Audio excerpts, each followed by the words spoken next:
अस्सलाम वालेकुम। आटे के बिस्किट्स आज मैं आपके लिए लेकर आई हूँ रेसिपी के चैनल पर। तो खुशामदीद कहूँगी और कहूँगी अभी चैनल को सब्सक्राइब कर लें ताकि मज़े-मज़े की रेसिपीज़ को आप एंजॉय कर सकें और घर में बना सकें। आटे के बिस्किट ना मैदा गया, ना अंडा गया, ना बेकिंग सोडा गया, ना बेकिंग पाउडर गया, बहुत इंस्टेंट, बहुत मज़ेदार।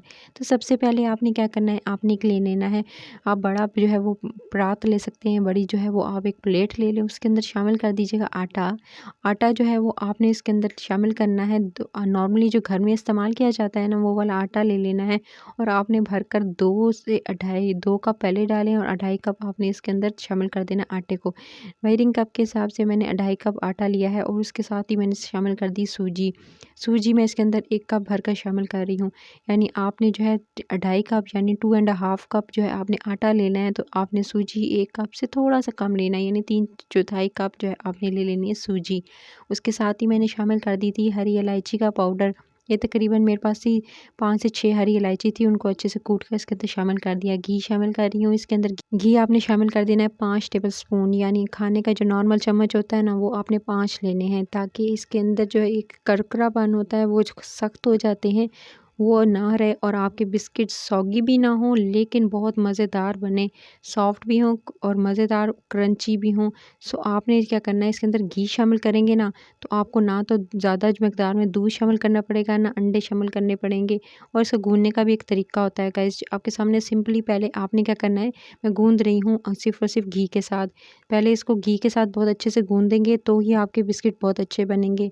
और इसको तब तक गूँदना है, इसकी टिप देती चलूँ कि आपको कैसे आपने गूँदना है। जब आपने बहुत अच्छे से इसको गूँदा, ये देख सकते हैं मैं बहुत अच्छे से मिक्स कर रही हूँ और एक-एक पूरा साइड से सारा आपने जो है वो अच्छे से, कोई भी हिस्सा जो है वो आटे का रहने नहीं देना, आटा और सूजी का आपने बहुत अच्छे से गूँदना है। ये देख सकते हैं जब मैं इसको जोड़ूँ तो इसकी जो एक मुट्ठी बननी चाहिए, तो ही आपके परफेक्ट बिस्किट्स बनेंगे। लेकिन अभी मुझे लग रहा है थोड़ी-सी कसर है, इसलिए मैं मज़ीद इसको अच्छे से मिक्स करूँगी। आपने इसको तब तक मिक्स करना है जब तक कि ये बहुत अच्छे से इसके आप हाथ में लें और मुट्ठी बन जाए, तो इसका मतलब है स्ट्रॉन्ग सी मुट्ठी बननी चाहिए और आपका जो है वो आटा अच्छे से डन हो चुका है। ये देख सकते हैं अब जो इस स्टेज पे था बिल्कुल आप परफेक्टली जो है वो ये अच्छे से सेट हो चुका है। आटे को एक तरफ रखती हूँ और उसके बाद मैंने ये 1 कप दूध, 1 से कप से थोड़ा-सा कम है, आप देख सकते हैं कि मैंने दूध लिया है। नॉर्मल जो दूध होता है उसके अंदर आपने चीनी शामिल करनी है। 1 कप भरकर चीनी शामिल कर दी मैंने इसके अंदर। चीनी जो है वो आपने यानी ग्रैनुलेटेड लेनी है, आपने पिसी हुई नहीं लेनी है। फिर ये ब्राउन शुगर है, ब्राउन शुगर की मिकदार जो है वो आधा कप जाएगी। यानी चीनी जो है वो पिसी हुई नहीं होनी चाहिए, जो आम चीनी घर में इस्तेमाल करते हैं वो लेनी है और आपने 1 कप भर के शामिल करनी है। अच्छे से मिक्स करेंगे और साबित ही रहने देंगे। अच्छा, जो आपने है थोड़ी देर दूध को यानी इसके साथ चीनी के साथ मिक्स करके छोड़ देना है। चीनी इसके अंदर ग्रैनुलेटेड ही अच्छी लगेगी, इसलिए आपने पिसी हुई चीनी इसके अंदर इस्तेमाल नहीं करनी है। फिर जो आप अपने आटा जो आपने घी के साथ गूँध के रखा था ना अच्छे से, उसके अंदर शामिल कर देंगे आप इस दूध वाले मिक्सचर को। एक साथ बिल्कुल शामिल ना कीजिएगा, नहीं तो बहुत ज़्यादा जो है पतला हो जाएगा। हमें बिस्किट्स के लिए आटा थोड़ा सख्त चाहिए होगा, इसलिए आपने जो है थोड़ा-थोड़ा करके दूध शामिल करना है और इसको गूँधते जाना है। और ये देख सकते हैं मैं आपके सामने शामिल कर रही हूँ और लास्ट में जो आपको ग्रैनुलेटेड चीनी जो है ये देखिए साबित नज़र आ रही है, यही मज़ेदार बनाएगी बिस्किट्स को, क्योंकि बिस्किट्स में जो है वो ये नज़र आएगी चीनी और एकदम मेल्ट नहीं होगी, जिससे वैसे क्या होता है कि आपके जो बिस्किट्स हैं वो सॉगी हो जाते हैं और उसके अलावा उसके अंदर क्रंचीपन नहीं रहता है। तो आपने जो है थोड़ी साबित शामिल करनी है चीनी इसी तरह से, यानी बिल्कुल घुलने नहीं देना है, बस थोड़ी देर के लिए बस आपने शामिल करके चीनी उसके बाद दूध के अंदर छोड़ देना है। उसके बाद आपने इस तरह से आटे में शामिल करके अच्छे से आटा गूँध लेना है। बहुत अच्छे से इसे गूँधेंगे और सख्त आटा गूँधेंगे। नॉर्मल जिस तरह से घर में गूँधा जाता है ना आटा, उससे थोड़ा सख्त गूँधना है, आपने बिल्कुल पतला नहीं गूँधना है। सो आपके सामने मैं आटे को अच्छे से गूँध रही हूँ जब तक कि ये बिल्कुल असम्बल कर लेना है आपने अच्छे से। और ये देख सकते हैं आटा इस तरह से अब बिल्कुल सेट हो चुका था और अब मैं इसके जो है पेड़े बना रही हूँ। आप जो इसको डिवाइड कर लीजिएगा, पेड़े इसलिए बना रही हूँ कि इसको डिवाइड कर लेना है कुछ पार्ट्स में और पार्ट्स में डिवाइड कर लेने के बाद फिर आप इसको बेलेंगे। अच्छा, आटा इतना सख्त है, ये देख सकते हैं बिल्कुल सख्त मैंने आटा गूँधा है। जितना सख्त आटा होगा, क्योंकि ये सख्त आपको लगेगा कि सख्त आटा गूँधेंगे तो सख्त बिस्किट बनेंगे, ऐसा कुछ भी नहीं है। क्योंकि आपने इसके अंदर घी शामिल किया है जिसकी वजह से एकदम सॉफ्ट होंगे लेकिन सॉगी नहीं होंगे जब आप इसको रखेंगे।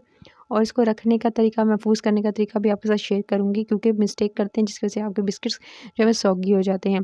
तो आपने क्या करना है, इसको गूँधने का तरीका ये है कि सबसे पहले आपने डस्ट करना है आटा, ठीक है? जिस काउंटर पे आप बनाएँगे, बेलेंगे, उसके बाद आपने क्या करना है, इनको बेलना है। ये थोड़ा सख्त आटा है, ये दे सकते हैं, बेलने में थोड़ी-सी आपको प्रॉब्लम होगी, लेकिन इतना ज़्यादा नहीं, क्योंकि वैसे तो आटा लगाने की ज़रूरत नहीं थी, क्योंकि इसके अंदर जो था घी था, जिसकी वजह से ये आसानी से बेला जा रहा है।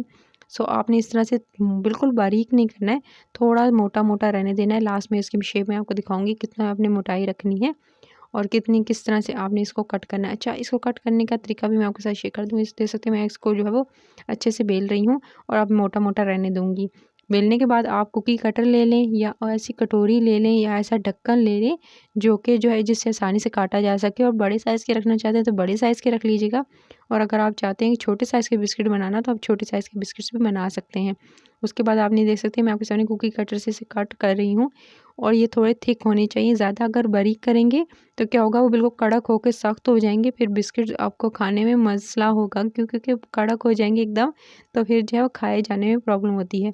सो आपने एकदम इसको कड़क नहीं होने देना है, इसको थोड़ा सॉफ्ट भी होना चाहिए।